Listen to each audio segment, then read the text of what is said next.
আসসালামু আলাইকুম এভরিওয়ান। আজকে আমি নারকেল দিয়ে মুরগির মাংস রান্না করব। তা আমি প্যানে পরিমাণ মতো তেল দিয়ে নারকেলটা সামান্য হলুদ দিয়ে আমি ভেজে নেব।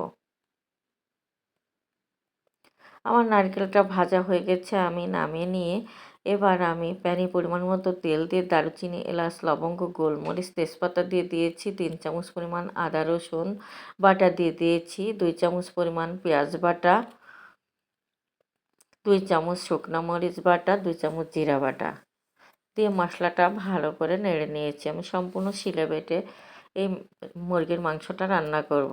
স্বাদ মতো লবণ দিয়েছি, 1 চামচ পরিমাণ হলুদের গুঁড়া, 1.5 চামচ পরিমাণ ধনিয়া গুঁড়া দিয়ে মশলাটা খুব ভালো করে কষিয়ে নিয়েছি। নিয়ে এবার মুরগির মাংসটা দিয়ে এবার আমি কষিয়ে নেব। খুব ভালো করে নেড়ে নিয়ে ঢাকনা দিয়ে ঢেকে রেখে আমি এটা কষিয়ে নেব। আমি কোনো পানি ব্যবহার করব না। মুরগির মাংস থেকে যে পানি বের হবে তার দিয়ে আমার কষানো হয়ে যাবে। এবার আমি নারকেলটা দিয়ে আরেকটু ভালো করে কষিয়ে নেব। এই নারকেল দিয়ে মুরগির মাংস খেতে খুব ভালো লাগে।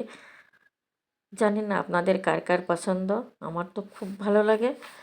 আমি এবার গরম পানি দিয়ে দিয়েছি ঝোলের জন্য, দিয়ে ঢাকনা দিয়ে ঢেকে রেখেছিলাম এবং নামানোর আগে আমি ভাজা গরম মশলার গুঁড়া দিয়ে নামিয়ে নিয়েছি। দেখুন কত সুন্দর হয়েছে আর খেতেও খুব মজা। আল্লাহ হাফেজ।